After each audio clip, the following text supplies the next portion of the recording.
Hello दोस्तों, कैसे हैं आप सभी लोग। आप सभी का स्वागत करता हूं फिर से अपने चैनल पर। आज हम इस वीडियो के अंदर आपके लिए इंटरेस्टिंग, इम्पोर्टेंट, इंफॉर्मेटिव एमसीक्यू लेकर आए हैं सीआरपीसी से रिलेटेड, जो आपके एआईबी 18 में काफ़ी हेल्प करेगा एग्ज़ाम को अच्छे से कंप्लीट करने के लिए, आपको एग्ज़ाम में पास करने के लिए। तो वीडियो को स्टार्ट करते हैं और हर एक क्वेश्चन को डिटेल में समझेंगे। कोई भी क्वेश्चन से रिलेटेड कोई भी आपकी क्वारी है तो आप हमें कमेंट सेक्शन में कमेंट करके पूछ सकते हैं।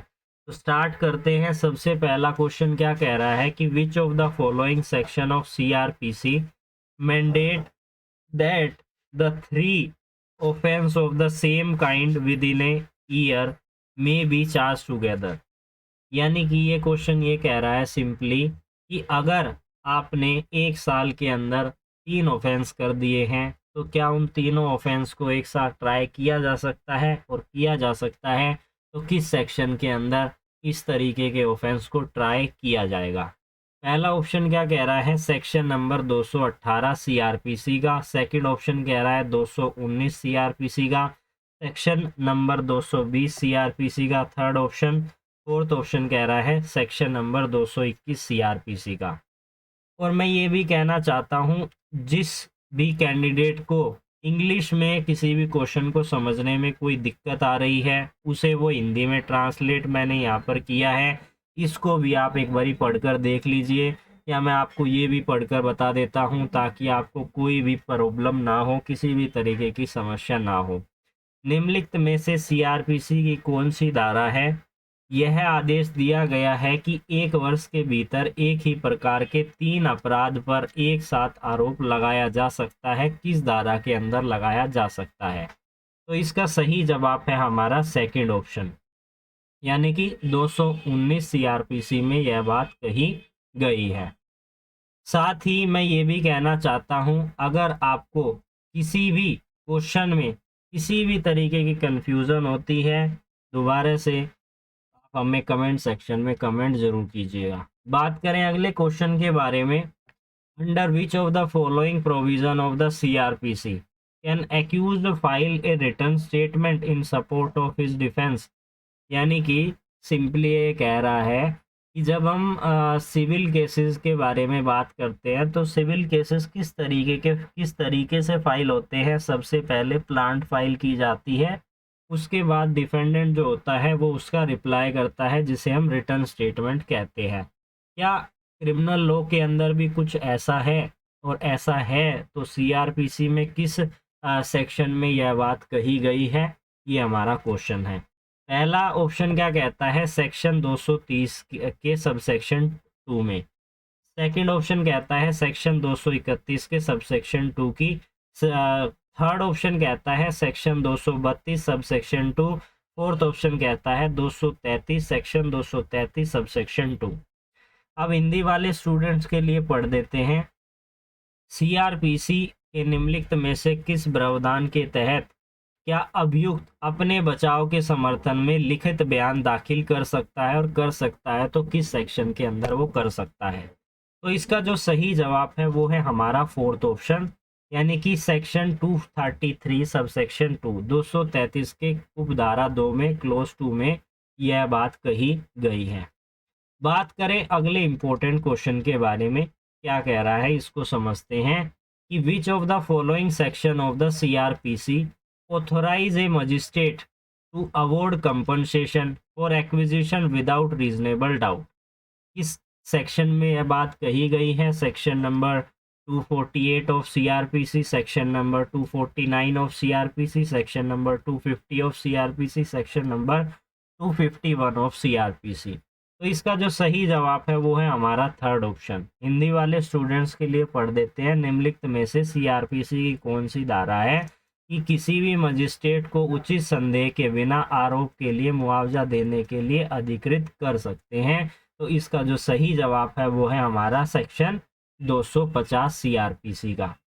बात करें अगले इंपॉर्टेंट क्वेश्चन के बारे में, तो आपसे एआईबी एग्जाम के अंदर ये भी पूछा जा सकता है कि ये अमेंडमेंट कब हुई थी, इस वर्ड को किस अमेंडमेंट के द्वारा शामिल किया गया। तो case laws amendment, MCQ, section base और सेक्शन में जो लिखा हुआ है उसके डिटेल बेस, इस तरीके के क्वेश्चन आपके AIB 18 में आते हैं। बात करें क्वेश्चन क्या कह रहा है कि victim compensation scheme was introduce by, इस अमेंडमेंट के द्वारा 2003, 2005, 2008, 2010, इस अमेंडमेंट के द्वारा इसे इंट्रोड्यूस किया गया था। तो इसे इंट्रोड्यूस किया गया था 2008 की अमेंडमेंट के द्वारा।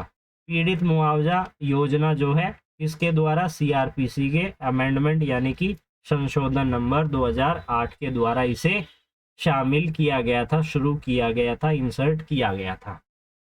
बात करते हैं अगले ऑप्शन के बारे में, ऑप्शन कह रहा हूँ क्वेश्चन के बारे में। क्या कह रहा है ये क्वेश्चन? सिंपली ये कह रहा है, हमने ये तो समझ लिया कि विक्टिम कंपनसेशन अब जो स्कीम है इसे जो है अमेंडमेंट के द्वारा 2008 की अमेंडमेंट के द्वारा तो इंसर्ट किया गया है।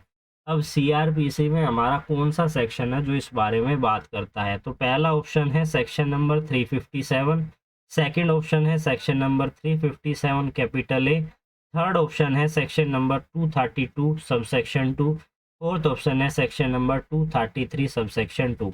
यानी कि पीड़ित मुआवजा योजना CRPC के किस धारा के अंतर्गत परिभाषित किया गया है हिंदी वाले स्टूडेंट्स के लिए? तो इसका जो सही जवाब है वो है हमारा सेकंड ऑप्शन, यानी कि सेक्शन नंबर 357 कैपिटल ए के अंदर इसे डिफाइन किया गया है।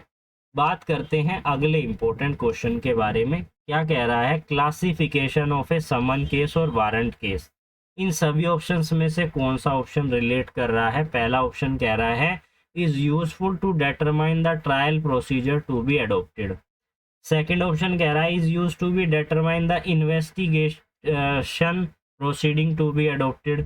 थर्ड ऑप्शन कह रहा है is use to determine the question of issue of process of the acquisition accused. और फोर्थ ऑप्शन कह रहा है पहला और तीसरा। यानी कि इसका जो सही जवाब है वो है हमारा फोर्थ ऑप्शन, पहला और तीसरा। ये दोनों स्टेटमेंट जो है क्लासिफिकेशन को बताती है समन केस और वारंट केसेस की। हिंदी वाले स्टूडेंट्स के लिए पढ़ देते हैं समन मामला और वारंट मामले का वर्गीकरण। पहला ऑप्शन क्या कह रहा है? अपनाए जाने वाले परीक्षण प्रक्रिया को निर्धारित करने के लिए उपयोगी है। सेकंड ऑप्शन कह रहा है अपनाए जाने वाली जांच प्रक्रिया के निर्धारण करने के लिए उपयोगी है।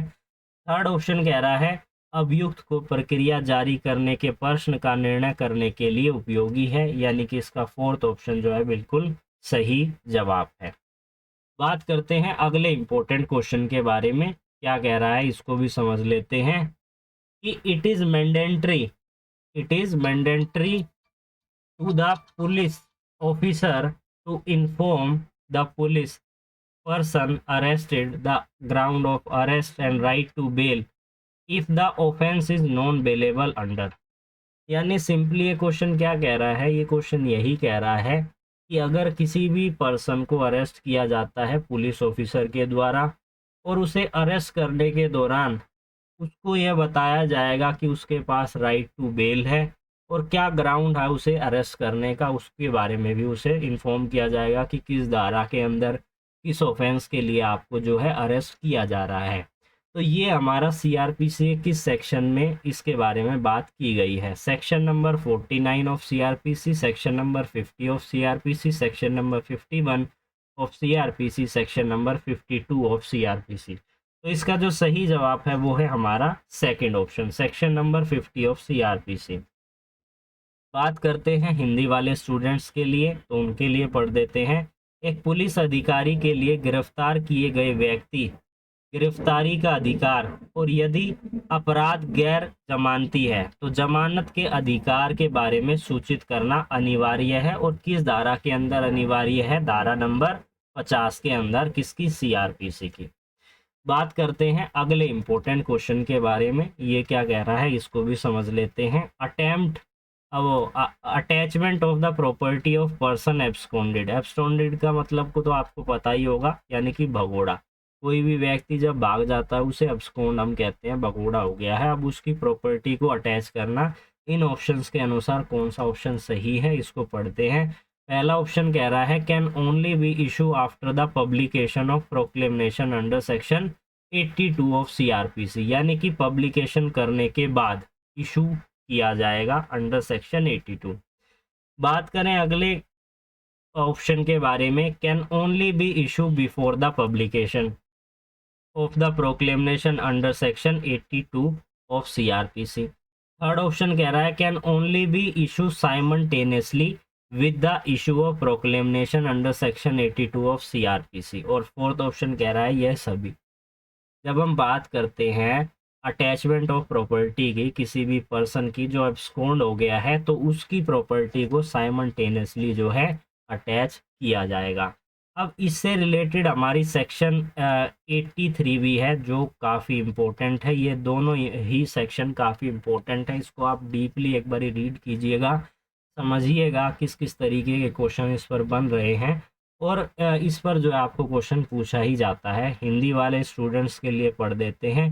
फरार व्यक्ति की संपत्ति की कुर्की, यानी कि सीआरपीसी की धारा 82 के तहत उद्घोषित के प्रकाशन के बाद ही जारी किया जा सकता है, या सीआरपीसी की धारा 82 के तहत उद्घोषित की प्रकाशना से पहले ही जारी किया जा सकता है, या सीआरपीसी की धारा 82 के तहत उद्घोषित जारी करने के साथ साथ ही जारी किया जा सकता है। तो इसका सही जवाब है थर्ड ऑप्शन।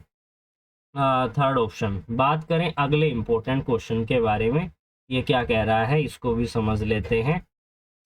यह कह रहा है कि ज्वाइनिंग ऑफ टू और more independent respectable inhabitant of locality in which the place is to be search it is mandate under, यानी कि जब भी किसी भी जगह पर सर्च किया जाएगा, चाहे वो अक्यूज को ढूंढने के पर्पस के लिए किया जा रहा है, चाहे वो किसी भी मटेरियल को ढूंढने के पर्पस के, यानी कि ऑफेंस के रिगार्डिंग कोई भी सामान है, चाहे वो वेपन है, कोई भी वेपन है उसको ढूंढने के संबंध में, तो ऐसे में लोकेलिटी के रिस्पेक्टफुल इंडिपेंडेंट और जो पर्सन है उसे लोकेलिटी को 2 या 2 से ज़्यादा पर्सन को वहाँ पर ज्वाइन किया जाएगा। यह है बात किस सेक्शन में कही गई है, ये हमारा क्वेश्चन है। पहला ऑप्शन क्या कह रहा है, सेक्शन 100 सबसेक्शन 1 के अंदर। सेकंड ऑप्शन है सेक्शन 100 सबसेक्शन 2 के अंदर। थर्ड ऑप्शन है सेक्शन 100 सबसेक्शन 3 के अंदर। फोर्थ ऑप्शन है सेक्शन 100 सबसेक्शन 4 के अंदर। हिंदी वाले स्टूडेंट के लिए पढ़ देते हैं कि जिस इलाके की जगह की तलाशी की जानी है वहाँ पर 2 या 2 से अधिक स्वतंत्र एवं सम्मानित निवासियों का शामिल होना इसके तहत अनिवार्य है। किस धारा के तहत अनिवार्य है, तो धारा नंबर 100 के उपधारा 4 के अंदर, यानी कि सेक्शन नंबर 100 के सबसेक्शन 4 के अंदर ये मैंडेटरी है। अब बात करते हैं अगले इम्पोर्टेंट क्वेश्चन के बारे में, जो कि हमारा इस वीडियो का लास्ट इम्पोर्टेंट क्वेश्चन है। उसके बाद हम अगली वीडियो आपके लिए लेकर आएंगे, किसी अदर सब्जेक्ट पर एक वीडियो लेकर आएंगे जिसमें हम केस लॉज को डिस्कस करेंगे। पहले इसको समझ लेते हैं। The investigating police officer in case has a power to required attendance of a person acquainted with the fact and circumstances of the case, यानी कि ये क्वेश्चन सिंपली ये कह रहा है कि जो भी कोई व्यक्ति किसी भी केस के फैक्ट के बारे में जानता है, तथ्यों के बारे में जानता है, उस केस से रिलेटेड जो इम्पोर्टेंट इन्फॉर्मेशन है उसके संबंध में जानता है, तो जो पुलिस ऑफिसर है, जो इन्वेस्टिगेशन ऑफिसर है, जो आईओ है, वो किस सेक्शन के अंदर उस पर्सन की अटेंडेंस रिक्वायर्ड है कि वो उसे कोर्ट में प्रेजेंट करे। बात करें, पहला ऑप्शन है section number 158 of CrPC, second option है सेक्शन नंबर 159, थर्ड ऑप्शन है सेक्शन नंबर 160 और फोर्थ ऑप्शन है सेक्शन नंबर 161 ऑफ सीआरपीसी। तो इसका सही जवाब है हमारा third option, section number 160। Hindi वाले स्टूडेंट के लिए पढ़ देते हैं। किसी भी मामले में जांच करने वाले पुलिस अधिकारी को मामले के तथ्य और परिस्थिति से परिचित किसी भी व्यक्ति की उपस्थिति की आवश्यकता करने की शक्ति है, यानी उसे पावर दी गई है कि वो वहां पर उस व्यक्ति को प्रेजेंट कर सकता है। इस सेक्शन में सेक्शन नंबर 160, यानी कि धारा 160 के अंदर, सीआरपीसी के अंदर। तो आई होप आज की वीडियो आपके लिए काफ़ी इन्फॉर्मेटिव रही होगी। इसी तरीके की और वीडियो के लिए आप हमारे साथ जुड़ जाइए। अगर आप अभी इस वीडियो के माध्यम से आप इस वीडियो को देख रहे हैं तो इस वीडियो पर जुड़ जाइए।